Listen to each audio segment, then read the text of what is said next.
Buenos días. ¿Cómo están? Bien. Almita.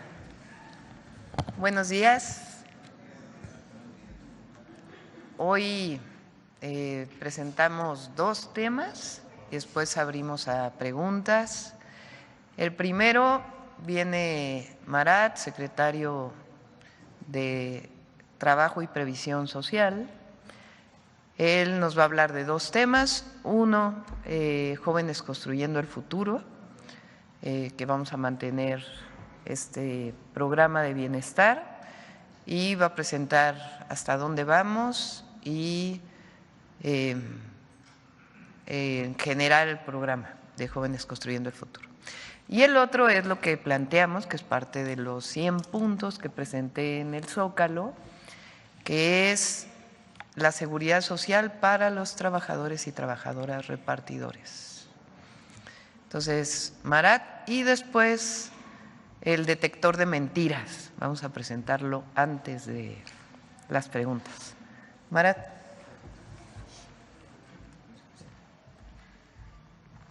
Muy buenos días a todas y todos. Me da muchísimo gusto estar en esta mañanera del pueblo para, justamente atendiendo las instrucciones de la presidenta, presentar lo relativo al programa Jóvenes Construyendo el Futuro, con lo cual les pediría por favor que nos ayuden con la primera diapositiva. Decir al respecto de este programa que, como saben, pues un programa del bienestar del Gobierno de México enfocado a atender a hombres y mujeres jóvenes entre 18 y 29 años que no estudian y no trabajan, a través de la capacitación en el trabajo en diversas unidades económicas, como son talleres, negocios, empresas, tiendas, entre otros. Las y los jóvenes aprenden mientras en esta capacitación de 12 meses reciben un salario, además un salario mínimo de manera directa a través de la tarjeta del Banco del Bienestar. Y este apoyo económico es justamente muy importante porque además ha ido incrementando con el tiempo a la par de lo que se ha ido incrementando también el salario mínimo. Y se suma a este apoyo el que se le da de la incorporación al seguro médico del IMSS para que los jóvenes a lo largo de esta capacitación, a lo largo de este año, puedan tener no solamente este derecho a la ocupación y al aprendizaje dentro de las unidades económicas, sino también a un seguro médico. Desde el año 2019, desde el inicio de su implementación, han participado 2.973.461 jóvenes, representando una inversión en la juventud sin precedentes en la historia de nuestro país, de más de 135,000 millones de pesos en 6 años, lo que contrasta de manera radical con los menos de 7,000 millones de pesos que se destinaron en los gobiernos neoliberales en cerca de 30 años que implementaron políticas de juventud, es decir, 135,000 en los gobiernos de la transformación a 7,000 que se hicieron durante 30 años de gobiernos neoliberales, pues es evidentemente un brinco importantísimo en la inversión de la juventud. Es importante aquí resaltar que este programa se aplica a nivel nacional, pero dándole preferencia y de atención a las y los jóvenes que habitan en los municipios y colonias con mayor pobreza y con mayor incidencia delictiva, siendo una herramienta fundamental de atención a las causas para complementar con ello la estrategia de pacificación del país. Asimismo, se destaca que 7 de cada 10 jóvenes que formaron parte del programa se encuentran ocupados posterior a su participación en él, ya sea con un empleo, con alguna ocupación productiva o también en el estudio. Y de igual manera es relevante señalar que 60% de las beneficiarias son mujeres. Con la siguiente, por favor. Como la presidenta también lo ha informado, Jóvenes Construyendo el Futuro se mantendrá como un programa para el bienestar del Gobierno de México, que además de ser materia de una de las reformas constitucionales en curso de revisión para establecerlo como un derecho a la juventud mexicana en el artículo 123 constitucional, pues también, como ya se ha mencionado, se va a hacer la incorporación de los nuevos jóvenes para el próximo año, haciendo una apertura esto en el mes de diciembre y comenzar así la incorporación para el año 2025, que se tiene estimada de 500,000 nuevos beneficiarios, nuevas beneficiarias. Esto va a representar en el año 2025 una inversión de 25,000 millones de pesos en este programa, con lo cual además lo vamos a complementar con una importante estrategia territorial para que podamos con ello llegar directamente a las comunidades donde los jóvenes así más lo requieren. Esto en cuanto al programa es cuanto, Presidenta. Y si ahora nos lo permiten, pasaríamos a también abordar el tema relativo a la reforma a la Ley Federal de Trabajo sobre el trabajo en plataformas digitales. Esto, como saben, pues es un compromiso establecido por la Presidenta de México para la atención de esta población y decirles en ese sentido que para dimensionar el impacto, la siguiente por favor, el impacto de la iniciativa de reforma tenemos que mencionar que según datos del Servicio de Administración Tributaria, cerca de 658,000 personas están empleadas a través de las plataformas digitales. De este universo, aproximadamente 272,000 personas trabajadoras, es decir, el 41% de ellas, logran ingresos equivalentes o superiores al salario mínimo mensual, lo que permite tener una estimación respecto al número de personas que podrían tener su fuente de ingresos principal o única a través de este tipo de trabajos. Siguiente, por favor. En ese sentido, quiero comentar que desde la administración del presidente Andrés Manuel López Obrador se comenzó un diálogo con las principales empresas, también con organizaciones de trabajadores, de las trabajadoras, con la finalidad de avanzar con una propuesta que permitiera justamente el reconocimiento de ellas y de ellos. Se han realizado cerca de 30 reuniones con los distintos representantes, donde también ha participado otras instancias del Gobierno de México. Destacar aquí, por ejemplo, el Instituto Mexicano del Seguro Social, evidentemente por ser la institución que da justamente estos servicios de cobertura de seguridad social y, por supuesto, también del Infonavit. Siguiente, por favor. Y comentarles que la regulación del trabajo en plataformas se encuentra lleno de retos y de oportunidades, donde encontramos justamente las siguientes. Por una parte, el modelo de negocios es un modelo donde, pues como conocen ustedes, se ofrece a choferes y repartidores la flexibilidad de horarios. Y por la otra, también decir que este modelo permite ser una fuente de ingreso para miles de familias en todo el territorio nacional.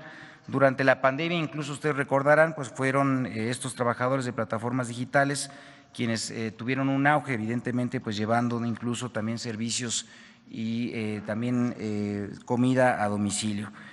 Uno de los desafíos de este sector es el reconocimiento de los derechos laborales de las personas trabajadoras, pues es muy limitado, lo que precariza su empleo. Es además inexistente el acceso a la seguridad social para las y los trabajadores y sus familiares, y además se generan desconexiones para las y los trabajadores de las aplicaciones digitales sin explicaciones previas ni tampoco avisos. Esto pues evidentemente nos obliga ya también después de este diagnóstico a identificar una serie de mejoras que se tienen que hacer en términos legislativos para que podamos avanzar con la cobertura de este sector poblacional. Y es por ello que estamos proponiendo una reforma a la Ley Federal de Trabajo, porque tenemos la necesidad de formalizar y de dignificar el trabajo mediante regulaciones innovadoras y específicas para el sector, manteniendo la flexibilidad, la autonomía, que son características propias de este modelo de negocios. Siguiente, por favor. Y bueno, pues a continuación, siguiendo las instrucciones de la presidenta Claudia Sheinbaum, es que justamente presentaré algunos de los puntos más importantes relativos a esta iniciativa. Por una parte, se añade un capítulo a la Ley Federal de Trabajo para regular el trabajo en plataformas digitales para choferes y para repartidores. Se establece la creación de un régimen transitorio para que el IMSS implemente un piloto de carácter obligatorio para las empresas. Por otra parte, las personas trabajadoras seguirán escogiendo sus horarios de trabajo, así como la o las plataformas en las cuales van a trabajar. Esto es muy importante porque se mantiene la libertad para las y los trabajadores, es decir, ellas y ellos son las que definen el tiempo donde van a estar conectados en las plataformas. También se reconoce la subordinación discontinua y acotada al tiempo efectivamente trabajado, es decir, se reconoce la subordinación discontinua, que es uno de los puntos que además pues se preguntaba al respecto de esto, y mencionar que además pues no se tiene afectación en el fondo ni tampoco ningún cambio en el modelo de negocio. ¿Qué es lo que estamos buscando con ello? Pues que haya claridad en las reglas de trabajo, que exista un registro de contrato ante el Centro Federal de Conciliación y Registro Laboral, que además la política de gestión algorítmica del trabajo que está pues detrás, digamos, o lo que administra en general el trabajo dentro de la plataforma, pues explique de manera muy clara las reglas del algoritmo, y este documento formará parte ahora también del contrato de trabajo. Con ello habrá muchísima más claridad para las y los trabajadores de los mecanismos de asignación de los servicios. Y uno de los puntos muy importantes es justamente el otorgamiento de la protección social, que es justamente que las personas trabajadoras que generen más de un salario mínimo tendrán derecho a los seguros y servicios del IMSS, riesgos de trabajo, enfermedades, incapacidad, maternidad, pensiones y guarderías quedarán así cubiertas. También tendrán derecho a créditos del Infonavit, como cualquier otro trabajador formalmente registrado, y tendrán seguro contra accidentes de trabajo todas las personas trabajadoras, independientemente de su monto de ingreso durante el tiempo efectivamente trabajado. Se establece, en la siguiente, por favor, se establecen reglas para la desconexión con y sin responsabilidad para las plataformas. Para los casos graves podrá ser inmediata por incumplimiento de pedidos o en general decirles las reglas con las cuales se dará que en al menos 3 días de anticipación previos a la desconexión pues puedan tener conocimiento de ello. En todos los casos deberá haber mecanismos de revisión gestionados por personas y no por algoritmos o computadoras. Además que estamos incluyendo otras disposiciones, esto por ejemplo con perspectiva de género, incluyendo mecanismos especializados para la atención en casos de acoso, hostigamiento o similares. Y por supuesto también respetando y cubriendo el pago correspondiente de utilidades para las y los trabajadores que participan en estas plataformas. Siguiente, por favor. Respecto a las facilidades e innovaciones en el aseguramiento en el IMSS, informo lo siguiente: se crean reglas específicas para el trabajo en plataformas digitales, incluyendo un programa piloto, como ya mencioné, para las plataformas, esto de 180 días.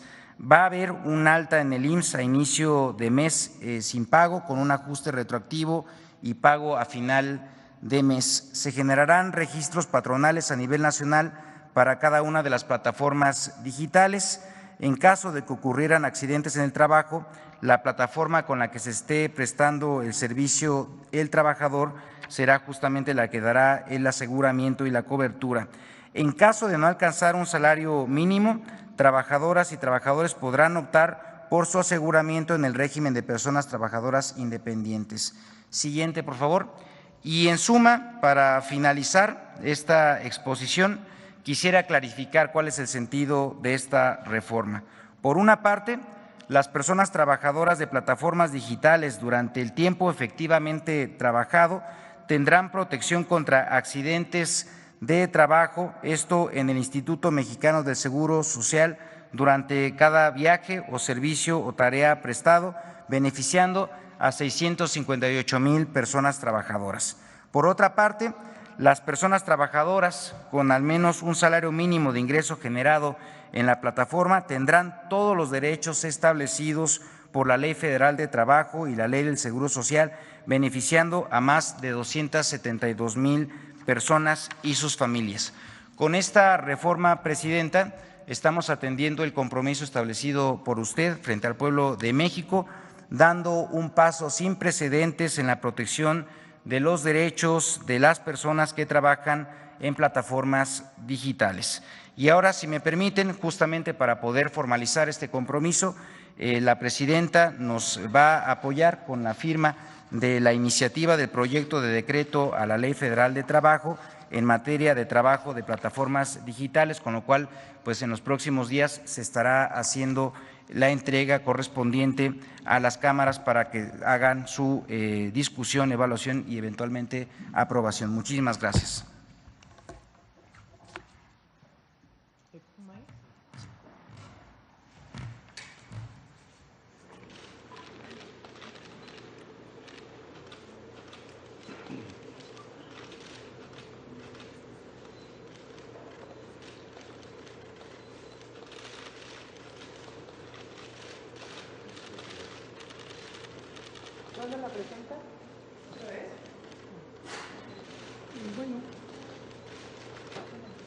¿Cuándo la entrega?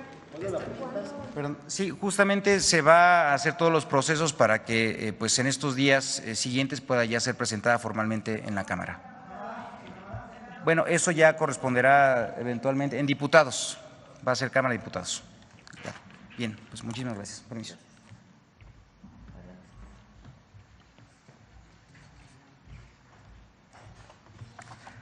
Con su permiso, Presidenta. Buenos días a todas y todos. Comienzo la sección agradeciendo a las y los ciudadanos que enviaron al correo electrónico detectordementiras@infodemia.mx sus consultas sobre diversas noticias falsas que circularon en medios de comunicación, redes sociales y plataformas de mensajería. Incluso, y esto hay que destacarlo, hubo quienes enviaron el material para elaborar el desmentido, lo que significa que las y los ciudadanos identifican las mentiras y cotejan la información con fuentes confiables. Juntos luchamos contra la infodemia. Durante estos últimos días, hubo una avalancha de mentiras y tergiversaciones para desacreditar el método de insaculación que utilizó el Senado de la República para seleccionar los cargos que se elegirán en la elección extraordinaria del Poder Judicial en 2025, como si este método fuera un mecanismo antidemocrático, desorganizado e improvisado, olvidando que la insaculación es un método usado para eliminar la discrecionalidad y opacidad. Por ejemplo, en marzo de 2023, en la última designación de los consejeros electorales del Instituto Nacional Electoral, la Cámara de Diputados recurrió a este mecanismo como lo estipula el artículo 41 de la Constitución. Además, el propio INE utiliza la insaculación como un procedimiento aleatorio e imparcial de selección de los ciudadanos que desempeñarán los cargos de funcionarios de casilla. Esta semana también circularon en redes sociales videos creados o alterados con inteligencia artificial.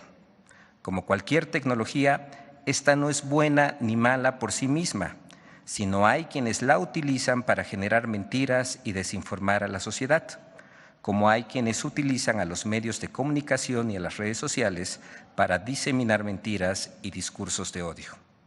Vamos a ver el video del detector de mentiras de esta semana.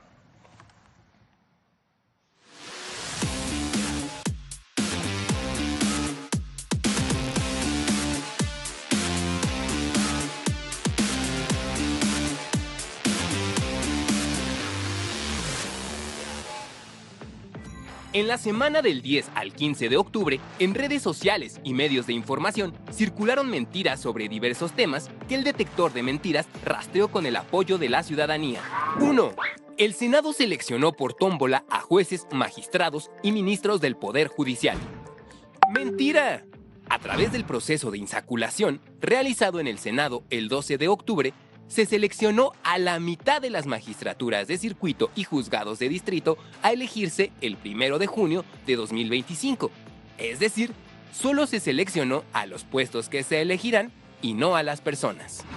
Esta línea desinformativa también apareció en las columnas de periódicos de circulación nacional, pues de las 43 columnas publicadas el lunes 14 de octubre en los diarios Reforma, El Universal, Milenio, Excelsior y El Financiero, 21 de ellas, es decir, el 48.83%, incurrieron en información imprecisa o falsa sobre el proceso de selección de las judicaturas y magistraturas y de la reforma al Poder Judicial.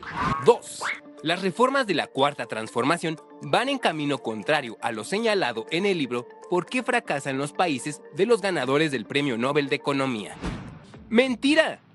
El libro ¿Por qué fracasan los países? Fue publicado en 2012 y en él los autores señalan que en las décadas previas a su publicación, México ha continuado enfrentando problemas relacionados con la concentración del poder económico en manos de unos pocos.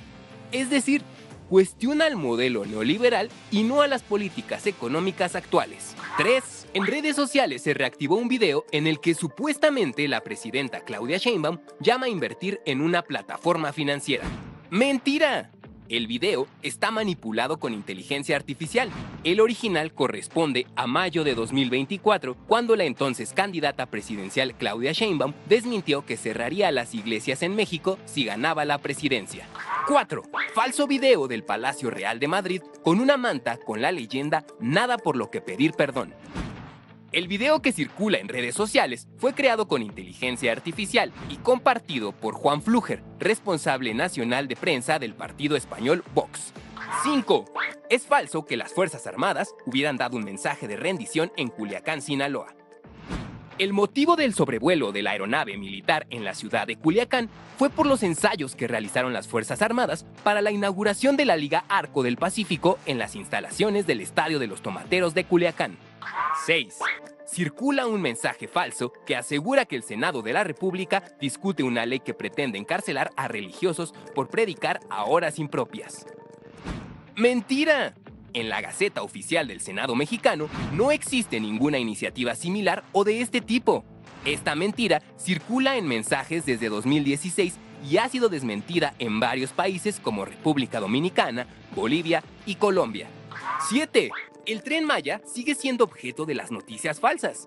En redes sociales se afirma que el recorrido del tren de Campeche a Mérida tarda más de 8 horas, mientras que un autobús realiza el mismo recorrido en 2 horas. ¡Mentira! El recorrido del tren de San Francisco de Campeche a la estación Tella Mérida se realiza aproximadamente en 1 hora con 56 minutos y 2 horas 26 minutos, dependiendo el horario seleccionado, mientras que el autobús completa el recorrido de Campeche a Mérida en 2 horas con 35 minutos en promedio.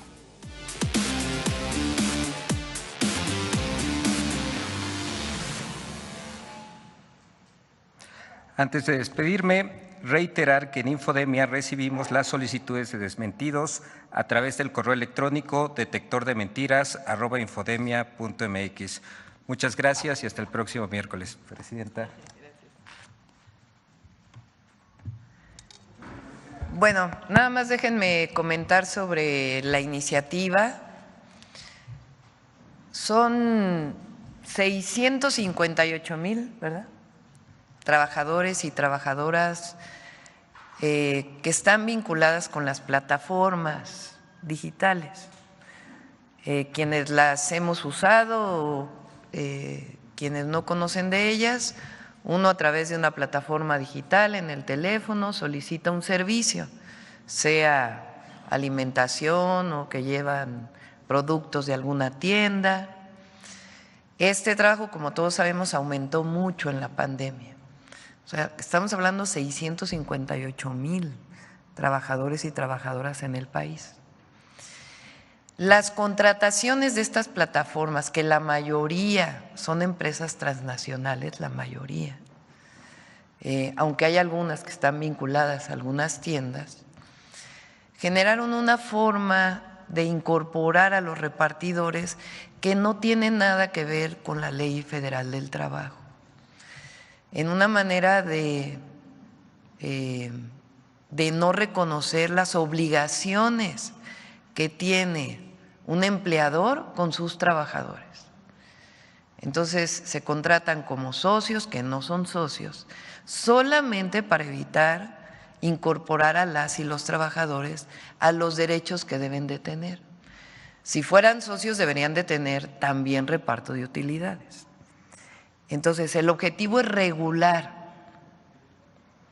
y permitir que las y los trabajadores repartidores tengan derechos amparados por la ley. Algunos trabajarán 2 horas al día, se reconoce eso, no necesitan trabajar tiempo completo. Algunos otros trabajarán 8 horas al día, algunos trabajan hasta más. Todo eso tiene que ser regulado. ¿Para qué? Para beneficio de las y los trabajadores.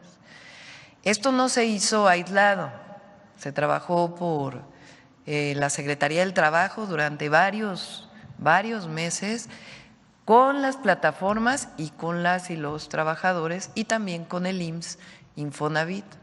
Entonces el objetivo de esta ley es que tengan derechos, que tengan derecho al reparto de utilidades, que tengan derecho a ser atendidos en el Seguro Social si tienen un accidente, que tengan derecho a seguridad social si trabajan tiempo completo. Entonces, estamos mejorando las condiciones de vida de las y los trabajadores repartidores en México. Entonces, algo muy importante, casi en ningún país existe esto, pero es algo obligatorio y es parte de lo que nosotros concebimos en la Cuarta Transformación. No puede haber un esquema de trabajo que esté fuera de la ley. Tienen que incorporarse necesariamente a la Ley Federal del Trabajo. Entonces, esto es y es muy bueno. Al mismo tiempo, Jóvenes Construyendo el Futuro va a seguir,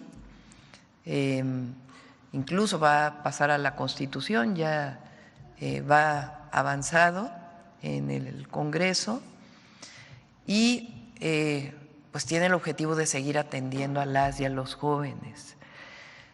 Durante todo el periodo neoliberal se hablaba de la palabra oportunidad, que el joven tenga oportunidad de trabajar, que el joven tenga oportunidad o la joven de tener acceso a la escuela.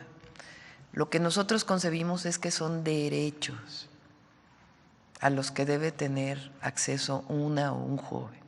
Que quede atrás el nini, que quede atrás la palabra rechazado como parte del pasado que no queremos que vuelva y que las y los jóvenes mexicanos tengan acceso al derecho a la educación, al derecho a la salud, al derecho al trabajo. Y por eso Jóvenes Construyendo el Futuro va a seguir. Entonces son dos temas muy importantes y ahora sí pasamos a las preguntas. Bueno, primera fila creo. A ver acá.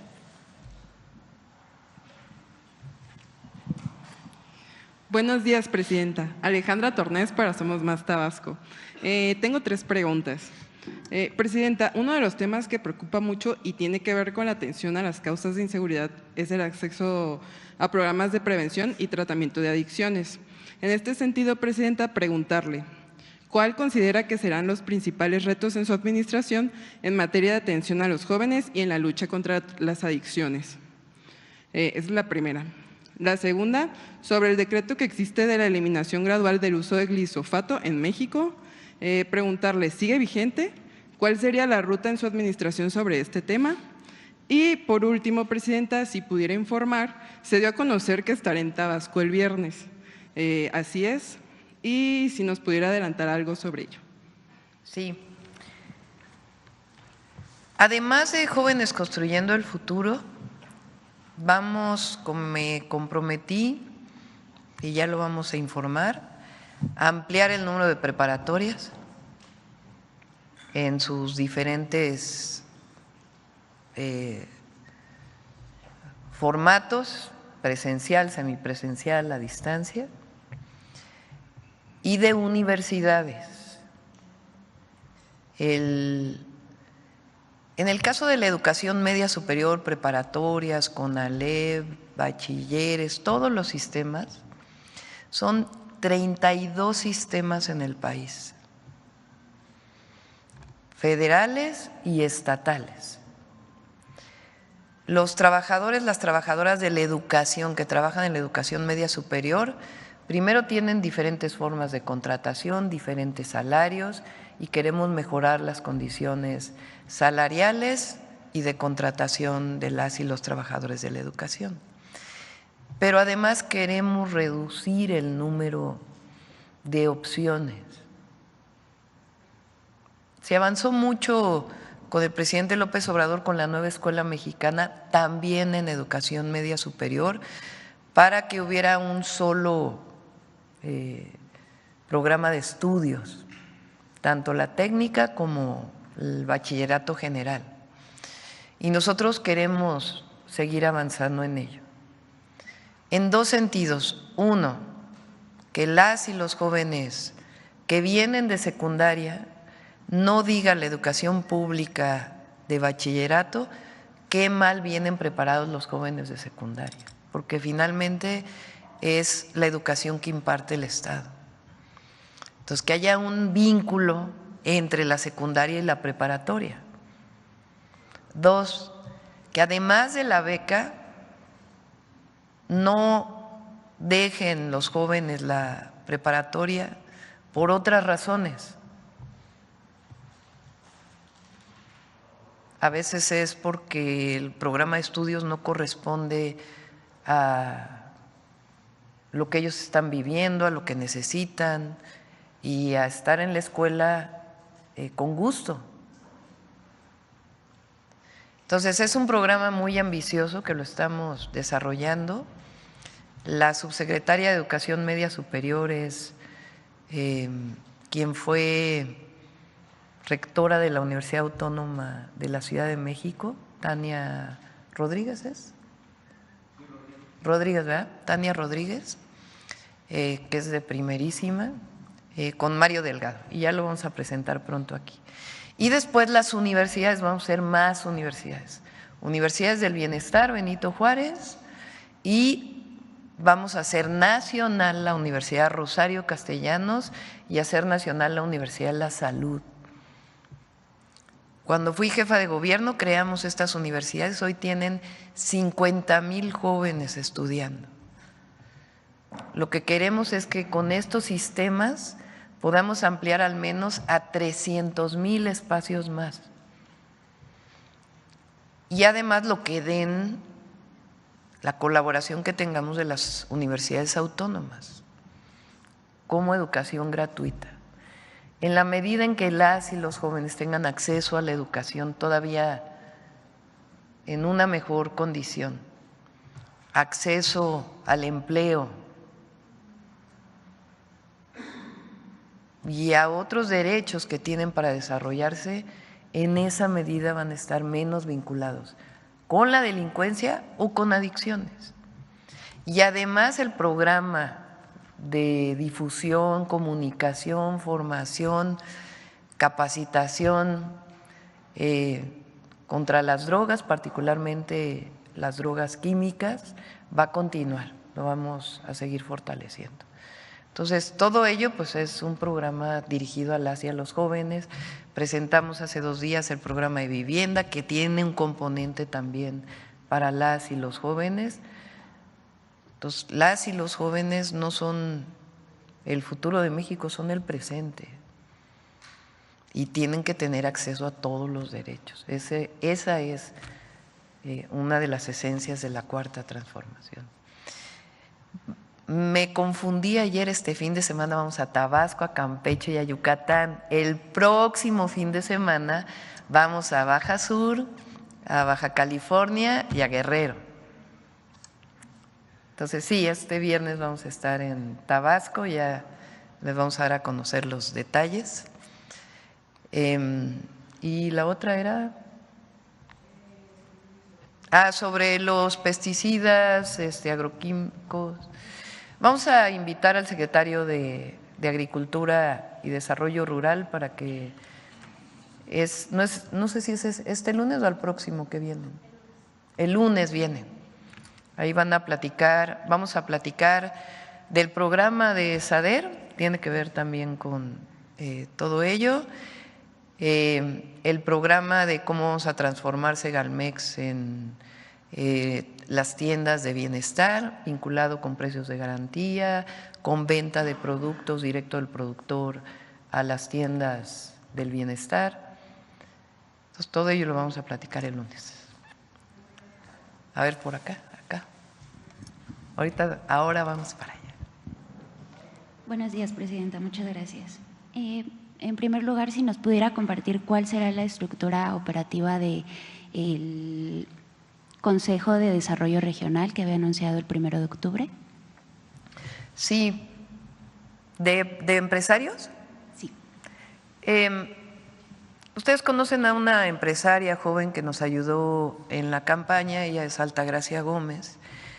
Ella ha venido trabajando con nosotros de manera honorífica y con mucho entusiasmo, y ella va a coordinar este consejo. Vamos a incorporar a cámaras y empresarios de manera individual o empresarias.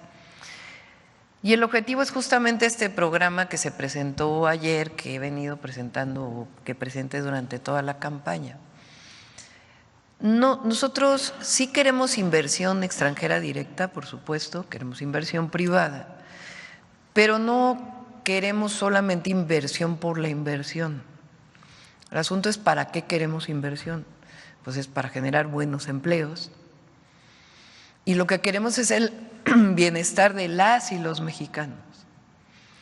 Entonces, ¿cómo ordenamos esa inversión a partir de incentivos y de un programa nacional que tenga que ver con el Programa Nacional de Energía, con el Programa Nacional Hídrico o con el Plan Nacional, con todos los planes nacionales que de acuerdo a la Ley de Planeación tiene que desarrollar el gobierno?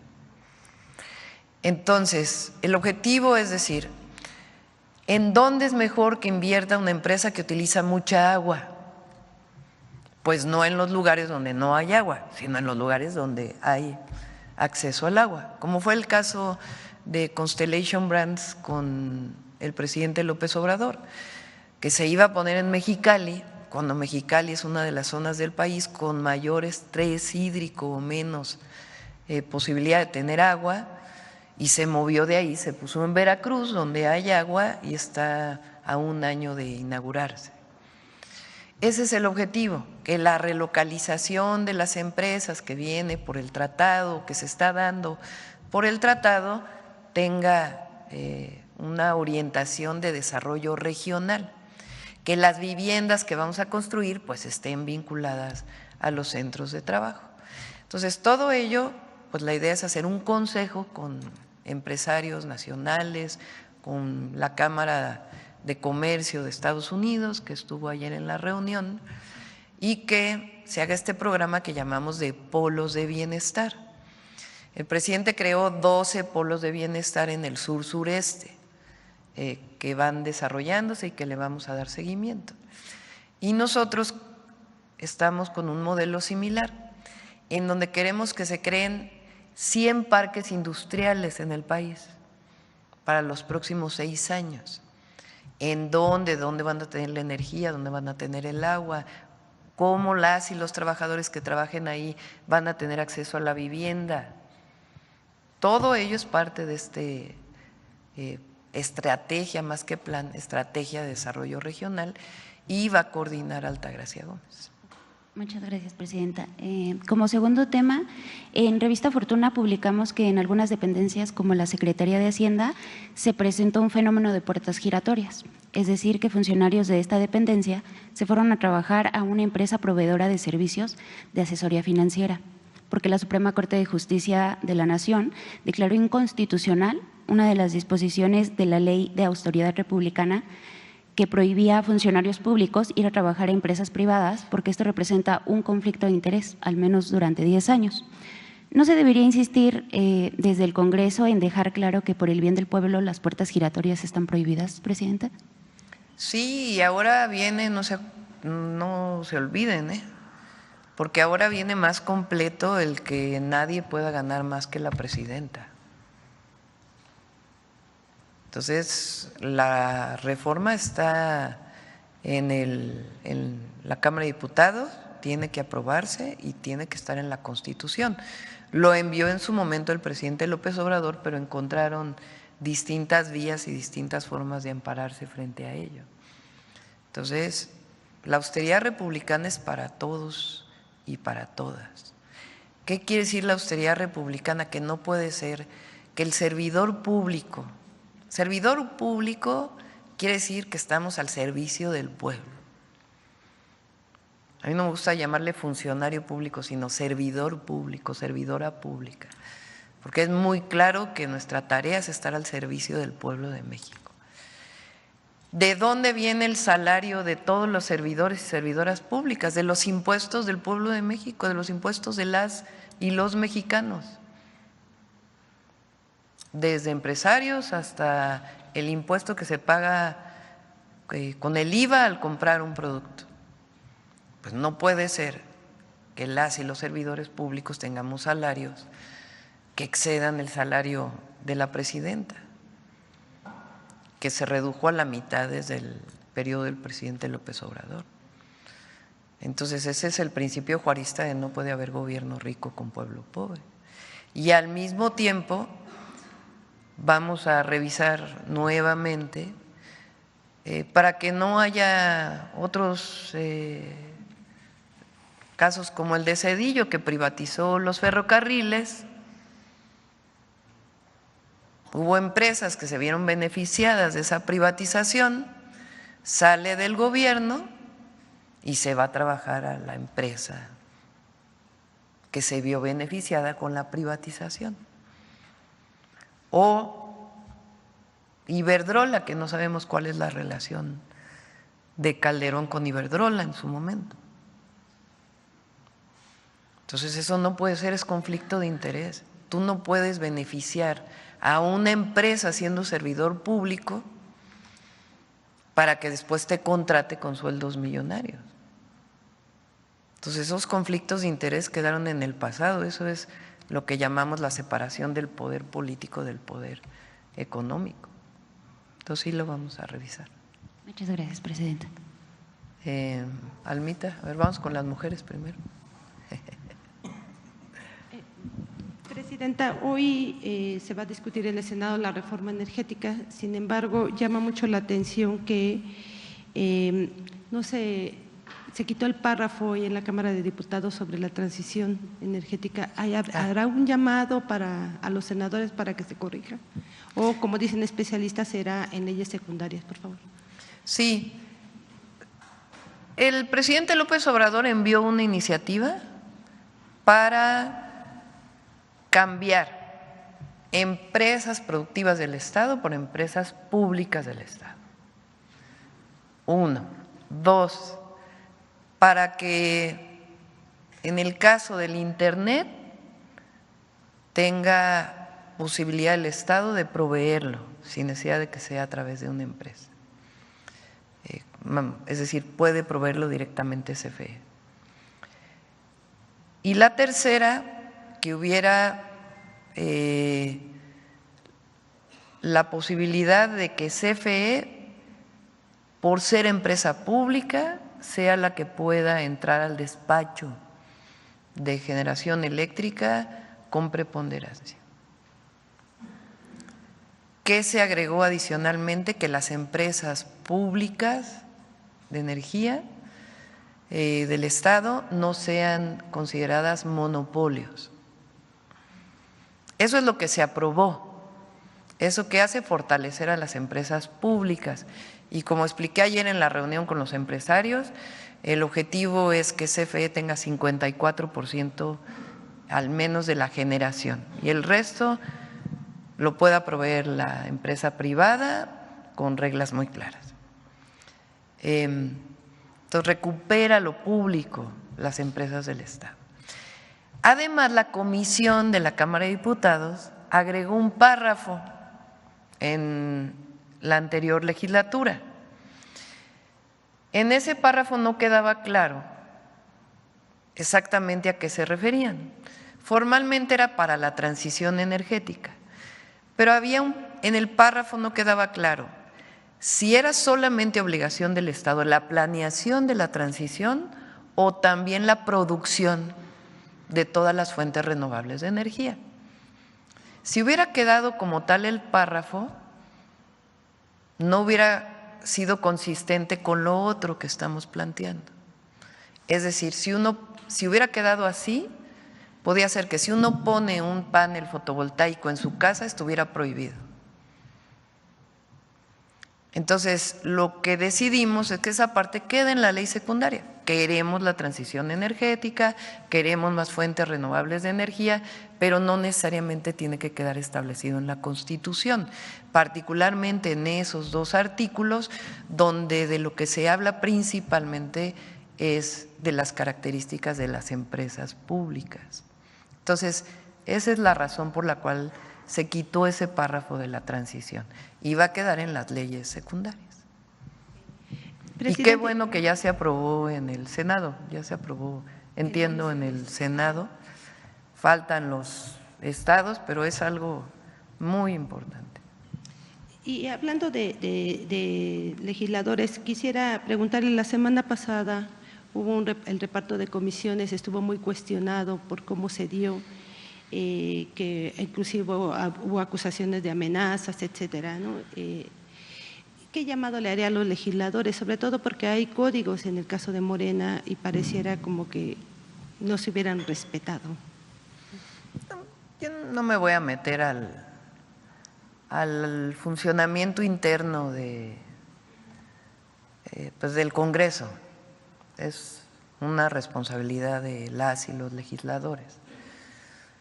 Mi opinión es que las y los legisladores tienen una tarea fundamental y es regresar a su territorio. Sí, proponer leyes, votar las leyes, discutirlas, debatirlas, pero las y los legisladores fueron electos por el pueblo y muchas veces llegan a ese lugar, al Congreso, a ese gran edificio, y ya no salen de ahí. Son representantes populares. Entonces, si están en una comisión o no, pues es asunto de ellos en qué comisión y cómo se eligen. Pero lo que es mi opinión muy personal es que además de estar ahí, creo que ahora las sesiones son martes y miércoles. Bueno, pues tienen jueves, viernes, sábado, domingo, lunes, los que no están en comisiones y no tienen una tarea legislativa particular para ir a hablar con la ciudadanía, a informar de las reformas al Poder Judicial, de la reforma que se está haciendo a las empresas públicas del Estado en materia energética. Esa es una tarea fundamental, a territorio, así como nosotros vamos a territorio viernes, sábado y domingo, las y los legisladores a territorio, hay que dejar un poco el escritorio e irse a territorio. Gracias. Y ya nada más la última pregunta es, ayer Rosario Piedra dice que sí quiere ir mantenerse como presidenta de la CNDH, ¿usted cómo la ve? En el gobierno pasado pues sí se le impulsó para el cargo, se le defendió en el cargo de hecho. Pues depende también del Senado. Quien decida el Senado es una atribución de ellos.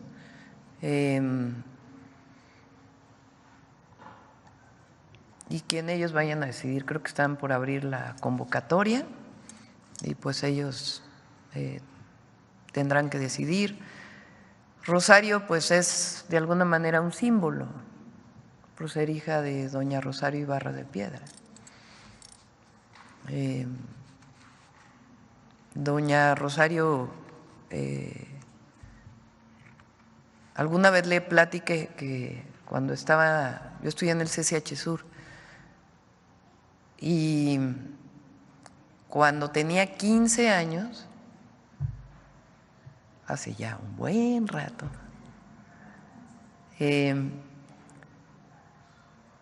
las madres de desaparecidos políticos durante un tiempo hacían una huelga de hambre en la catedral, previo al informe presidencial, como una presión de resistencia civil pacífica para que el entonces presidente, estoy hablando de la época de López Portillo, se manifestara en torno a los desaparecidos políticos. Que es muy claro que eran desaparecidos ahí sí, con toda la orden desde los más altos niveles del poder de desaparecer a quienes estaban en contra del régimen entonces. Y cuando estaba en el CCH, pues nos organizamos como estudiantes para venir a ver a las madres que estaban en huelga de hambre. Doña Rosario decía que, porque yo le conté que la primera vez que dormí fuera de mi casa por un asunto político, pues tenía que ver con que había estado aquí con ellos en la huelga de hambre. Después ellas fueron desalojadas porque venía el informe presidencial. Pues era una época de un Estado represor. Entonces Rosario, hija de doña Rosario Ibarra de Piedra, pues es en muchos sentidos un símbolo de la lucha de las madres de desaparecidos por razones políticas de aquella época, ¿no? Entonces, pues tiene todo nuestro reconocimiento y respeto, pero ya la decisión de quién va a ser la presidenta o el presidente de la Comisión Nacional de Derechos Humanos, pues le corresponde al Senado de la República. Acá, mujeres dijimos primero y luego vamos. Gracias, presidenta. Dalila Escobar, de Proceso. Primero preguntarle, bueno, ayer Genaro García Luna envía una carta al juez Brian Cogan. Estamos a nada ya de que se dé la sentencia al exsecretario de Seguridad de Felipe Calderón. Y bueno, él habla de que fue implacable cuando tuvo que enfrentar a los grupos criminales que producen y distribuyen la droga. También, incluso, bueno, en parte de esta carta, que fueron 5 hojas, dijo que México todavía hablaba en presente con el expresidente López Obrador, estaba viviendo una especie de convulsión por el desmantelamiento del Poder Judicial, que incluso se dedicaba el expresidente a perseguir a quienes no eran afines a él o a quienes en realidad eran sus detractores, ¿no?, políticos. También, bueno, aborda la negativa del diálogo con Estados Unidos y pidió la consideración del juez en torno a que se tomen en cuenta la sentencia, porque él asegura que desde el gobierno se enviaron pruebas falsas en su contra, que además se utilizó el testimonio de un criminal y otro tipo de situaciones en su contra. Preguntarle, evidentemente usted ahora como presidenta de México y como sucesora de la persona del mismo movimiento, quisiera preguntarle cómo considera usted o cómo se toman estas declaraciones, sobre todo cuando se habla en contra, sí, de una reforma al Poder Judicial, pero también de la fabricación de delitos que él acusa, aunque sabemos, bueno, que en México este tipo de cuestiones, señalamientos, se conocían desde incluso 2012 y desde entonces pues tampoco se había hecho nada para investigarlo aquí en el país. Mucho cinismo, ¿no? La verdad. O sea, ¿quién es Genaro García Luna? Aquí el presidente López Obrador habló de que incluso la Fiscalía tiene una investigación de que está involucrado con con esconder al segundo tirador del asesinato de Colosio, trabajando él en el CISEN.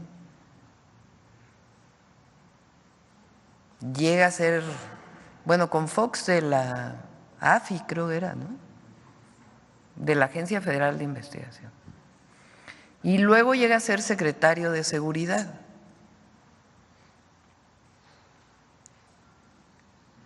Y un jurado en Estados Unidos, o sea, una fiscalía de Estados Unidos y un jurado de Estados Unidos, da pruebas de su vínculo con el narcotráfico y de los beneficios que él tuvo por estar vinculado con el narcotráfico. En un momento en donde se había decretado una guerra contra el narco.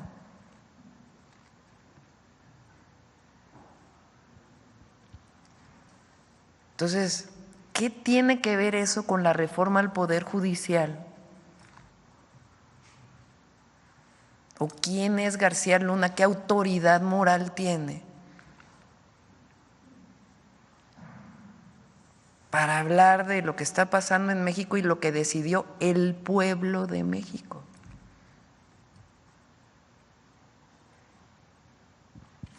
Pues es como, la verdad, no sé, pongan ustedes el adjetivo. Lo que queremos ver es cuál es la sentencia. ¿Y qué va a decir el expresidente? Que llegó con el haiga sido como haiga sido. O sea, un expresidente, Calderón, que llega con un fraude electoral a la presidencia y para legitimarse decreta una guerra contra el narco. Y pone como responsable de la guerra contra el narco, pues vamos a ver la sentencia de hoy, ¿no? pues a un narco.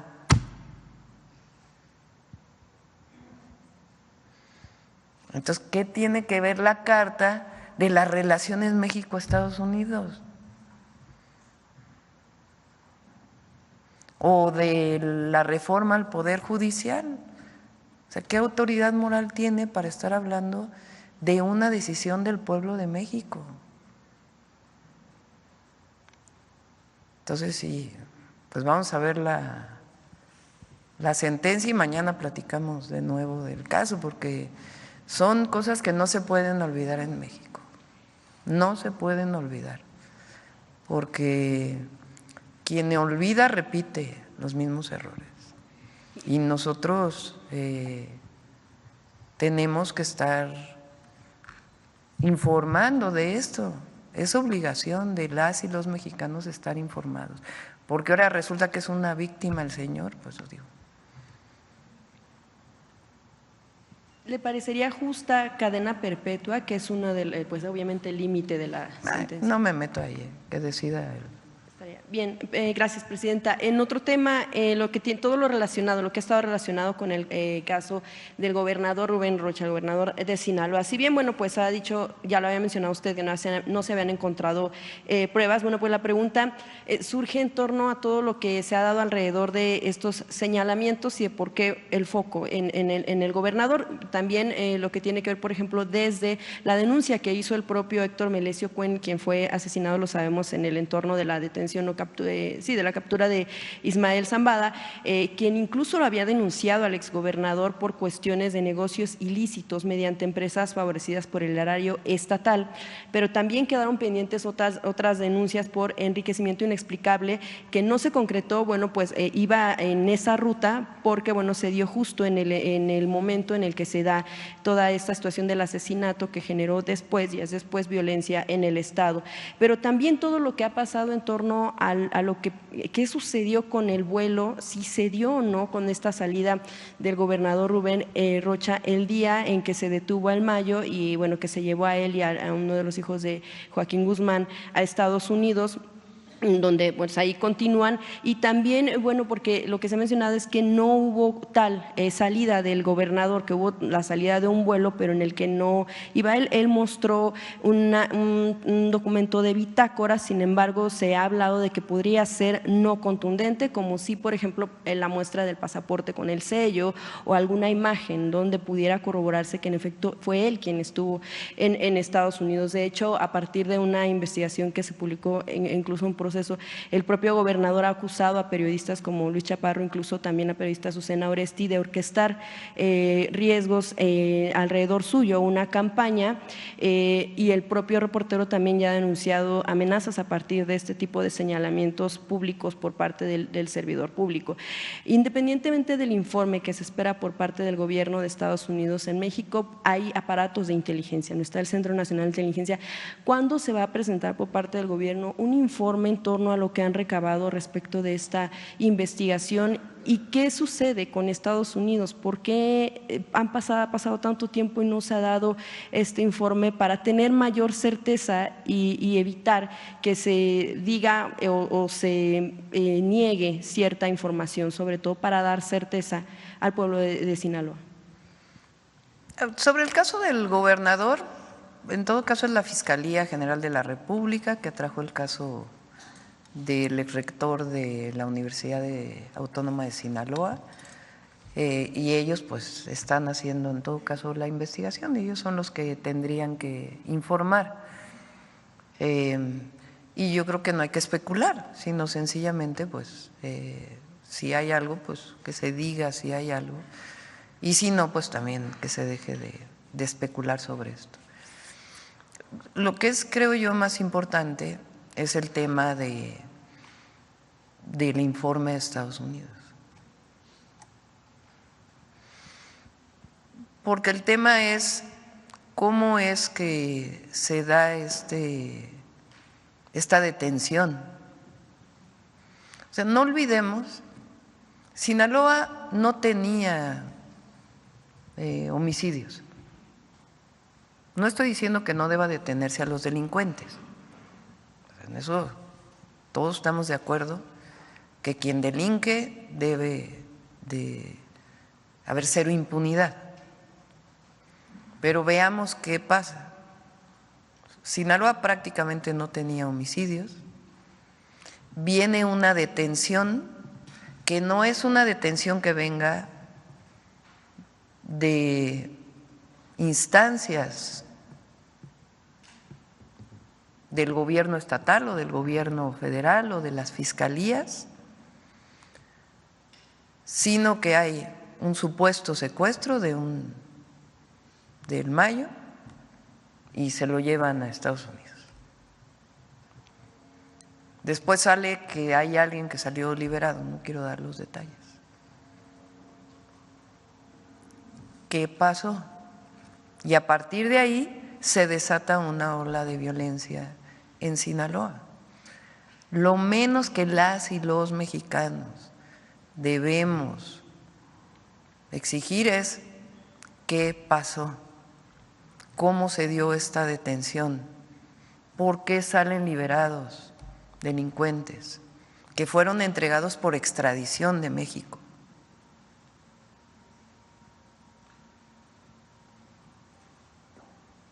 Entonces, eso sigue, o sea, que se dé toda la información. ¿Quién está en esta investigación y todo? Es la Fiscalía General de la República. Pero no hay que especular, desde mi punto de vista, porque es acusar a alguien sin pruebas, pues no es bueno. Entonces hay que hacer que actúen las instancias correspondientes. En caso de que resulte responsable el gobernador, que se proceda conforme a como debe cualquiera, ser. No hay impunidad, o sea, hay cero impunidad, pero tampoco es justo que se especule sobre un gobernador o gobernadora. Si hay pruebas, pues que se presenten. Presidenta, ya ha sido tema este asunto de que Estados Unidos no entrega la información y además a qué lo atribuye. A final de cuentas, como bien menciona, antes de la detención no se tenían estos niveles de violencia que en Sinaloa, y el expresidente hablaba de una corresponsabilidad de Estados Unidos por provocarle de alguna manera. ¿Usted considera lo mismo, pero sobre todo por qué o a qué atribuye que Estados Unidos, y si se lo han pedido directamente en algunas de estas reuniones? Sí, en su momento lo hizo el presidente López Obrador por escrito, y es el que haya cambiado la administración, el gobierno, no quiere decir que esa carta no deba ser respondida. Hay continuidad, entonces todavía es importante que se dé respuesta a ello. Gracias, Presidenta. Y finalmente, nada más por no dejar pasar, mencionaba en un asunto también de… y repito, nosotros estamos haciendo nuestro trabajo, la Fiscalía está haciendo su trabajo y nos corresponde también disminuir los índices delictivos, pero hay que saber por qué, qué hubo detrás exactamente. Sería pertinente que en algún tiempo determinado la Fiscalía ya nos dé un informe de los avances de su propia investigación aquí en México. Pues le corresponde a la Fiscalía. Nosotros lo que tenemos con ellos ahora pues es, buscamos más coordinación para la actuación permanente, pero ellos tienen autonomía y definen si se informa o no. Le mencionaba ¿Y cómo? Porque también hay líneas de investigación que tienen que ellos guardar para poder seguir desarrollando. Y bueno, le mencionaba finalmente el caso, por no dejar pasar, mencionaba usted un asunto de austeridad. El caso del diputado local en Coahuila, Antonio Flores, pues es un empresario también carbonífero con contratos de la Comisión Federal de Electricidad y bueno, pues también legislador local, a quien bueno se le señalaba por estar viajando en un Lamborghini en calles de Musquis. Evidentemente, bueno, pues eso pudiera parecer apegado a lo que tiene derecho, a final de cuentas. Sin embargo, bueno, pues estaría un tanto en contra del asunto de la austeridad, pero sobre todo por ser una persona que además de ser un servidor, un legislador, pues tiene contratos de una empresa en una zona donde sabemos pues también hay condiciones precarias laborales, en donde hay incluso que estas condiciones precarias han generado la muerte, por ejemplo, el caso de mineros. Sabemos toda esta zona de Musquis, Sabinas, en donde se han dado accidentes que por un lado tenemos la cara de las condiciones en las que trabajan estos mineros y por otro lado lado tenemos este tipo de exhibiciones de alguna manera y este tipo de lujos que tienen algunos servidores que además de tener un salario que viene del erario, tienen contratos que también viene del erario. Podría haber a lo mejor una revisión para que no hubiera esta tal vez duplicidad y también pues ¿qué opina en torno a que se den este tipo de cuestiones? Gracias, presidenta. Mi opinión es que un legislador no debe tener contratos con el gobierno. Esa es mi opinión y hay que buscar si se puede legislar en torno a ello, porque no se puede tomar como un conflicto de interés. Pueden ser empresarios, empresarias y que tengan contratos con privados, pero no creo que un legislador o legisladora deba tener contratos con gobierno. Incluso lo planteé para algunos casos en su momento de Morena, que había empresarios y yo dije, bueno, a ver, se separan de su empresa para evitar cualquier conflicto de interés. Hay que predicar con el ejemplo siempre. Y si hay algún conflicto de interés, pues que se plantee. Si no está legislado, pues hay que ver cómo se legisla, porque no es correcto.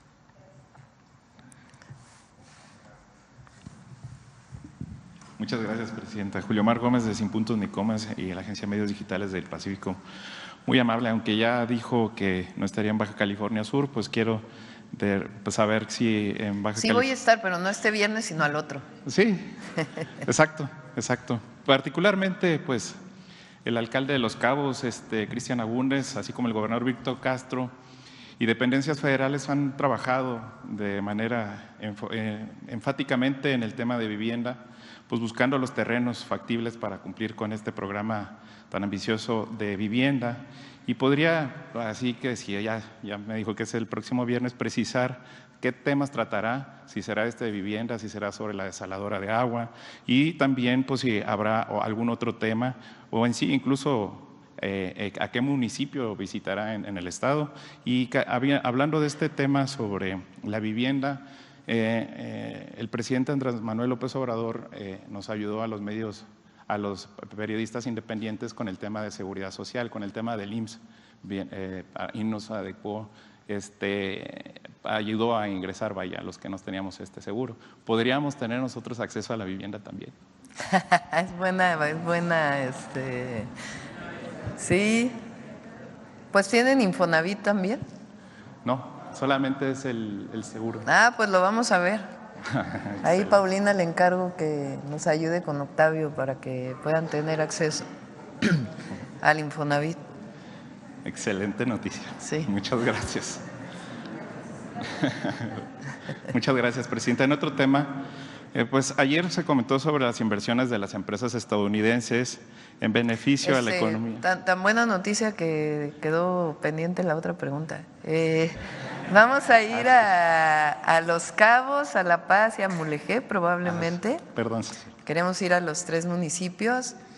Yo me comprometí a que el programa de vivienda lo íbamos a iniciar en Los Cabos. Si ustedes van a Los Cabos, hay una realidad muy triste que el presidente López Obrador avanzó muchísimo en muchísimas cosas, pero es tal el rezago de todo el periodo neoliberal que hay muchos temas que todavía evidentemente faltan. Uno de ellos es una realidad muy lacerante en donde trabajadores y trabajadoras del turismo, de Los Cabos y de otros lugares, pero particularmente ahí, viven en condiciones muy, muy precarias. Entonces tienes esta gran distancia entre un cuarto de hotel que se paga en dólares. $1,500 promedio. $1,500 la noche. O más. Sí, claro. Porque hay hoteles en Los Cabos y cerca que son 10,000. Muchísimo más. Y del aeropuerto a la zona hotelera, pues vas viendo una cantidad de viviendas muy, muy precarias. y eso pues es injusto. Entonces, ya tiene meses, y eso fue con la autorización del presidente López Obrador, ya como presidenta electa, que desde SEDATU se está haciendo un censo para todas esas viviendas, dónde trabajan, desde cuándo viven ahí, y la idea es poderle brindar una vivienda digna a todas esas trabajadoras y trabajadores. Entonces lo vamos a ir a anunciar allá a Los Cabos, están encontrando si hay terrenos federales o estatales, y si no, lo que significaría la adquisición de un predio para poder construir vivienda. Muchas gracias. Sí, a mí también se me pasó, disculpe. Bueno, en el siguiente tema, Presidenta, exactamente como es muy buena noticia la de ayer, pues las empresas estadounidenses, en beneficio a la economía y el bienestar de México, pues en medio del desarrollo de este diálogo que CEO que se realizó, pues, ¿qué comentario podría decirnos sobre pues, la manifestación de los empleados del Poder Judicial que insisten y persisten en esta situación?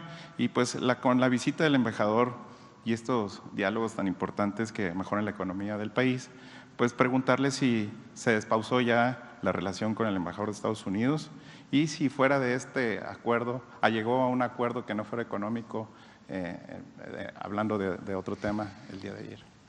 Sí, fue una muy buena reunión. Ayer les mencioné, y además es la razón por la cual es la reforma al Poder Judicial. Se ha estado diciendo por muchos comentócratas y adversarios que el objetivo de la reforma al Poder Judicial es que la presidenta o que Morena tenga control sobre el Poder Judicial. Entonces, lo que les dije ayer es lo que he dicho en otras ocasiones. Si eso fuera cierto, pues era mucho más fácil hacer una reforma al Poder Judicial como la que hizo Zedillo en 1994. ¿Qué reforma fue esa? Pues había 20 y tantos magistrados, ministros, se movieron a todos y entraron, ¿qué son ahora? 11, ¿no? 11. ¿Cómo se nombran? Por la mayoría calificada del Senado, y si no hay mayoría calificada, directamente por la presidenta o el presidente. Entonces, hubiéramos hecho una reforma igual, a ver, se van todos los ministros actuales y la presidenta va a nombrar a los 11 nuevos, porque tenemos mayoría calificada como movimiento político, y si no, de todas maneras, pues la presidenta nombra. Entonces, ¿para qué hacer una votación popular de jueces, magistrados y ministros si el objetivo es que la presidenta tenga control sobre la Suprema Corte? Entonces, eso se los mencioné ayer, les dije, no, el objetivo es que se acabe la corrupción en el Poder Judicial. Por ahí ayer lo comenté, el informe de la ministra presidenta, de su propuesta que presentó, del nepotismo. Para quienes nos escuchan, ¿qué es nepotismo? Que familiares directos trabajen en el Poder Judicial. Este es el informe de la ministra Piña, que sacó antes de que entráramos nosotros, en septiembre creo. 37.4% de relaciones familiares en órganos jurisdiccionales, reconocido por ella.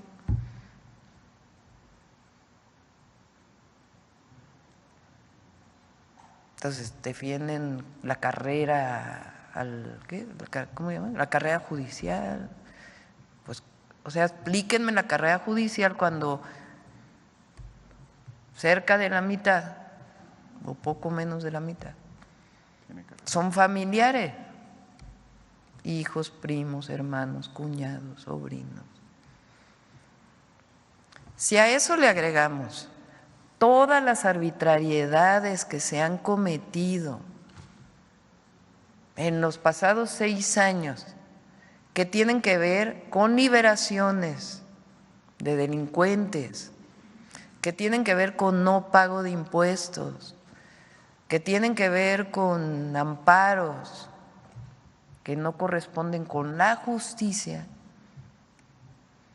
Si a eso le agregamos que el mexicano, mexicana de a pie, le es muy difícil tener acceso a la justicia, pues ¿qué queremos entre todas y todos los mexicanos?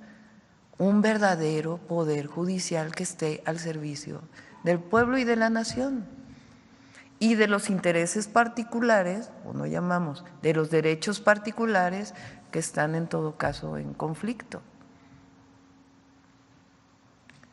Entonces, ayer se los dije, ¿qué queremos? Pues un sistema, un poder judicial que esté al servicio de la nación. Y también les dije, toda mi vida luché por la democracia, no llegamos a la presidencia a ser autoritario.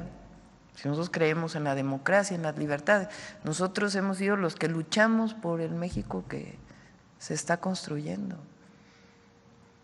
Entonces, todo eso abiertamente se les planteó y también dijimos, queremos que continúe el tratado, queremos que se invierta en México, las inversiones en México van a estar seguras, va a haber certidumbre de todo tipo.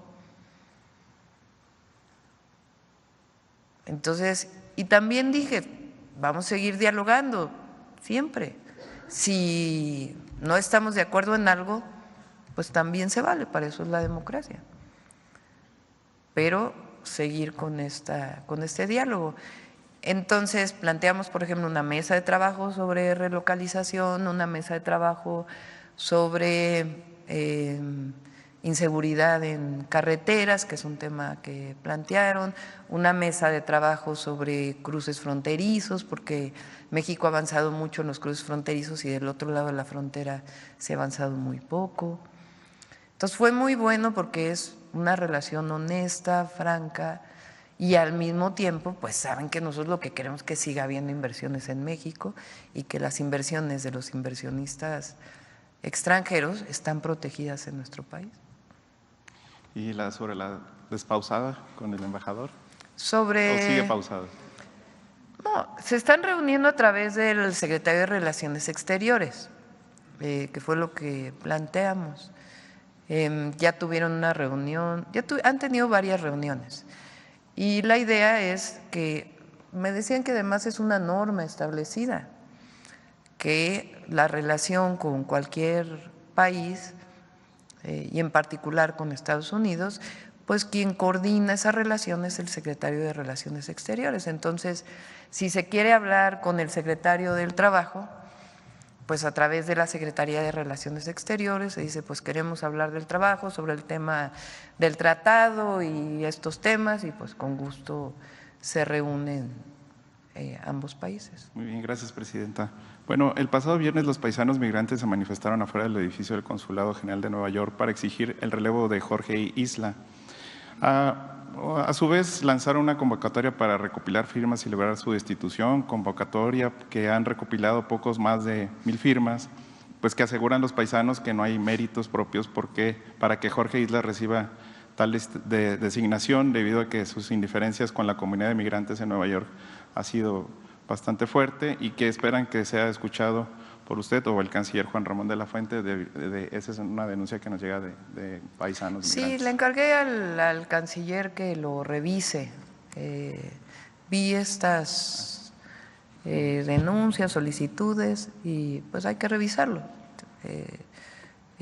Qué tanto es así, qué tanto no, pero que sepan nuestras paisanas y paisanos que lo que queremos es fortalecer los consulados para la atención, para su atención.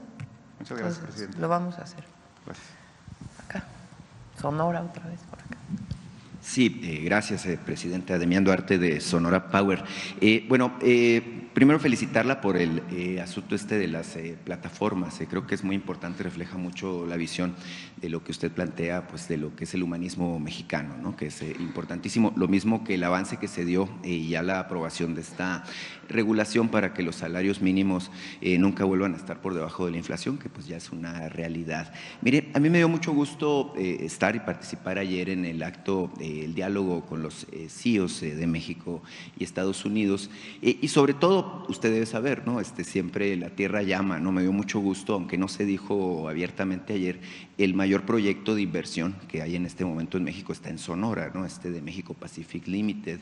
La señora Sara Berstov, la CEO de esta compañía, pues enfatizó mucho el compromiso que hay respecto al desarrollo, incluso con las comunidades, durante su mensaje. Es un gran proyecto de desarrollo de lo que es la industria de la energía. En este caso se trata de gas natural que se va a trasladar de Texas hasta Puerto Libertad y que consta de 15,000 millones de dólares, como estoy seguro que usted ya lo conoce.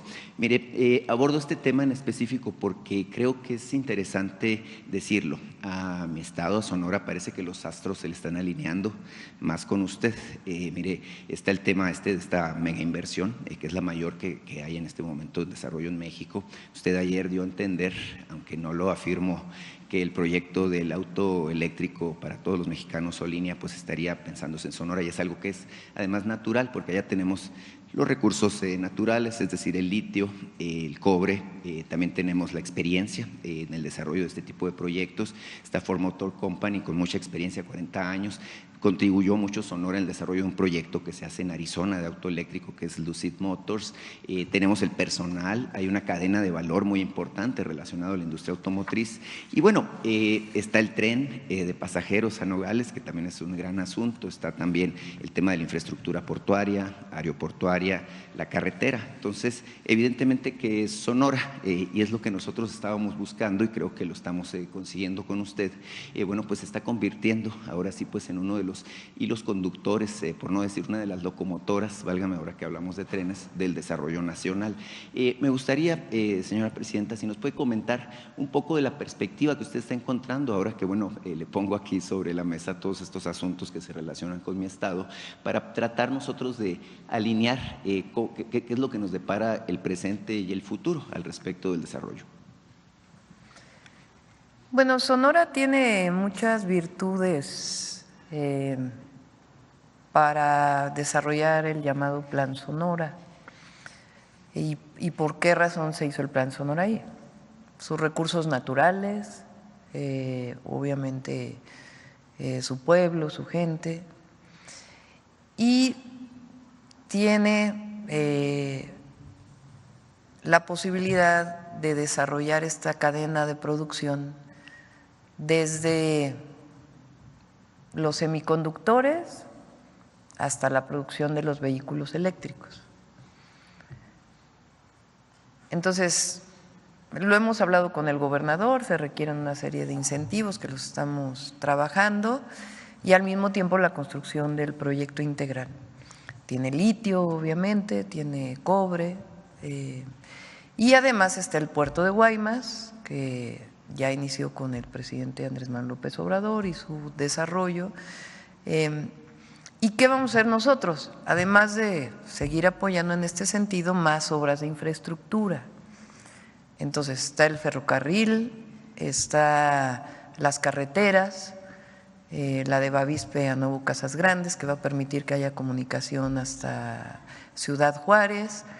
Está la carretera que inició de Guaymas a Chihuahua, que la vamos a seguir ampliando, y algunas otras obras de infraestructura que son importantes.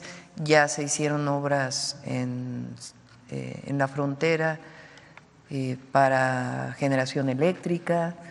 Se hizo también, vinculado con Baja California, la nueva línea de alta tensión que permite el sistema interconectado nacional.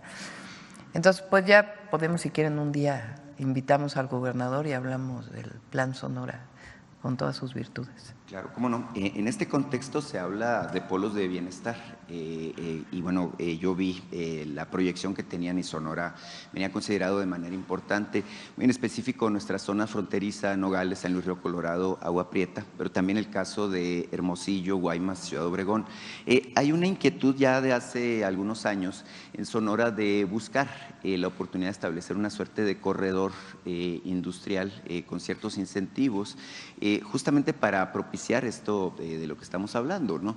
Se piensa en el corredor Nogales hasta Cajeme, pasando por Hermosillo y Guaymas, justamente para identificar esta cadena de valor, por ejemplo, relacionada con la industria automotriz.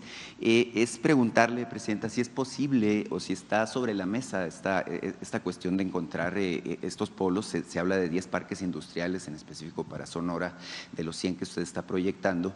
Y bueno, ¿qué tipo de incentivos pudiéramos estar pensando que se pueden dar al caso de Sonora como estado además fronterizo? Si quieren, repito, sea en Sonora o aquí, presentamos todo el plan Sonora, desde infraestructura hasta el desarrollo de los parques industriales y todo lo que estamos planteando.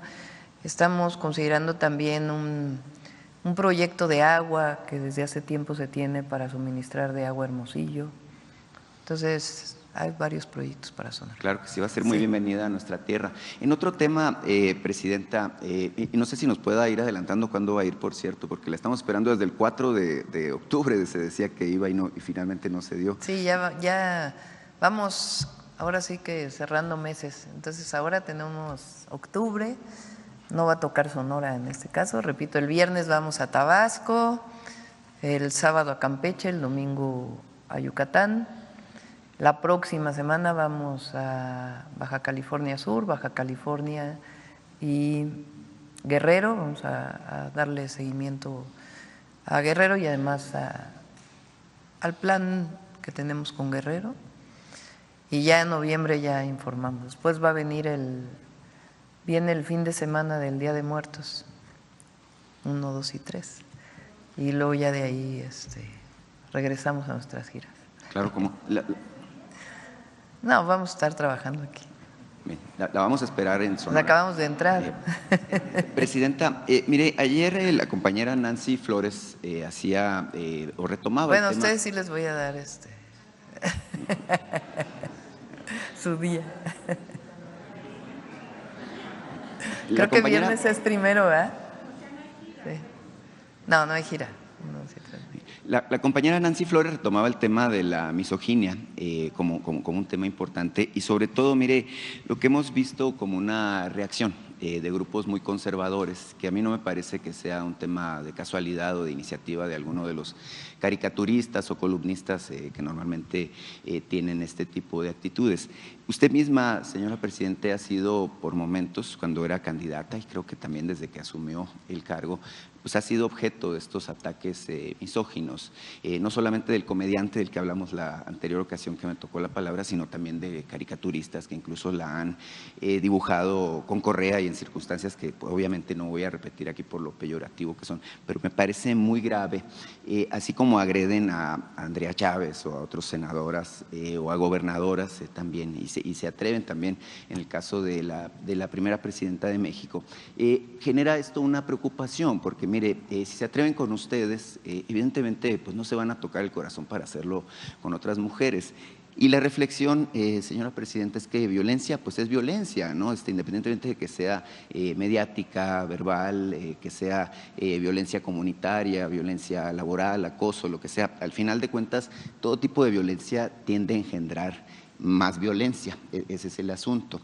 Y mire, usted sabe, yo soy padre de familia, tengo 2 niñas, pero seguramente muchos más tenemos esta preocupación respecto a la reacción que hay ahora que usted ostenta el cargo como presidenta.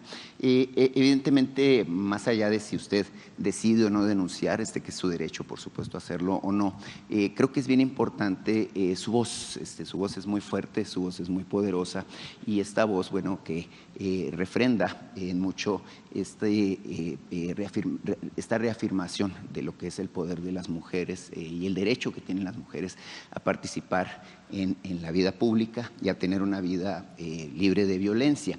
Mire, le quiero exponer un caso que me contactaron los familiares. No voy a dar nombres ni circunstancias en el ánimo de no revictimizar, pero me contactaron en términos de que hubo un secuestro de 3 mujeres, una abuela, una madre y una hija, las 3 de la misma familia.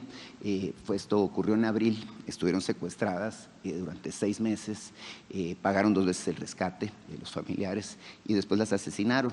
Aparecieron los cuerpos, el 25 de septiembre pasado. Me pidieron incluso, muy fuerte el asunto, que le entregara un documento donde le piden su apoyo para que se haga justicia. El tema, señora presidenta, es muy grave. La violencia pues es un hecho y evidentemente nos gustaría escuchar su voz manifestándose al respecto de lo que es este embate de fuerzas conservadoras, fuerzas oscuras que buscan violentar a las mujeres de nuestro país. Muchas gracias por su atención. Demián Duarte, de Sonora Power. Sí.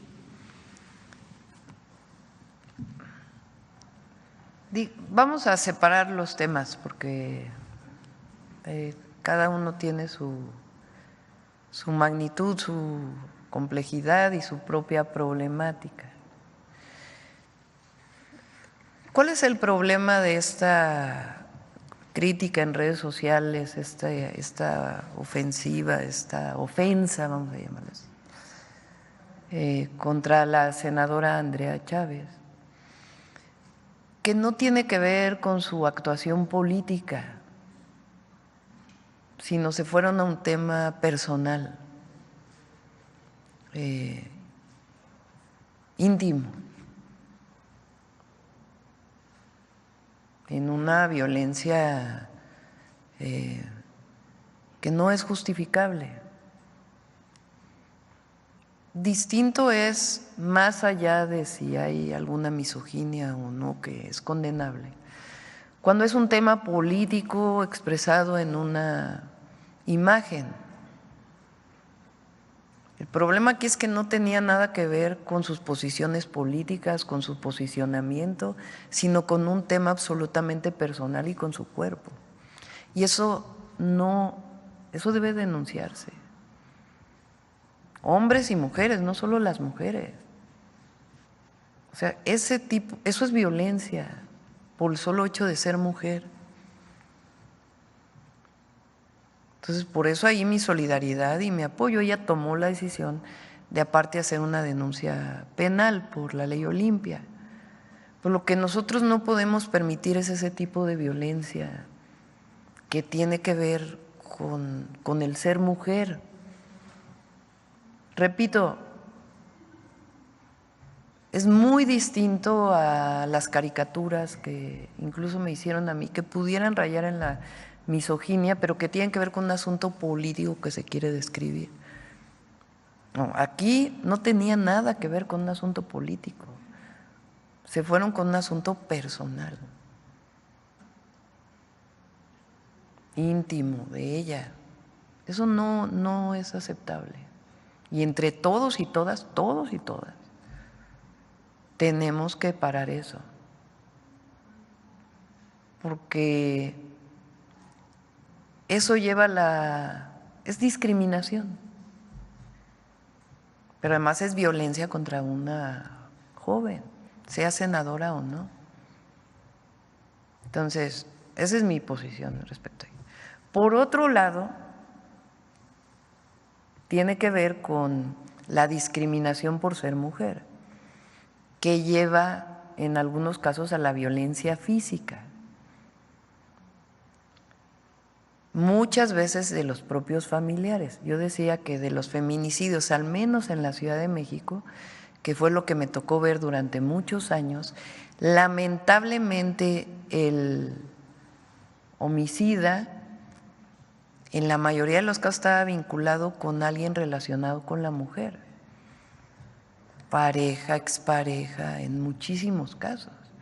Y eso significa que había un un círculo de violencia que a lo mejor no fue denunciado o no fue atendido en su momento y llega incluso al feminicidio. Entonces, también ahí, por eso las leyes que se presentaron, las modificaciones, las reformas y el trabajo que tenemos que hacer conjuntamente desde la prevención hasta la cero impunidad. Y la otra es este caso que planteas, que hay que ver si es un tema de por ser, hay que atenderlo, y hay que ver si es un tema de por haber sido mujeres o es un tema de delincuencia organizada por algún otro caso. Pero nos va a corresponder, y tiene que ser así porque soy mujer, estar denunciando estos casos y estar llamando la atención, porque fíjense, con esto cierro porque ya son 9:15 y prometimos que a las 9 cerrábamos, o más o menos alrededor de las 9. Cuando dije en mi discurso, presidenta con A, porque lo que no se nombra no existe, bueno, ya casi nadie se atreve a decir presidente, la presidente. O sea, tuvo su impacto. Y es igual la ingeniera, no es la ingeniero, es la ingeniera, no es la abogado, es la abogada.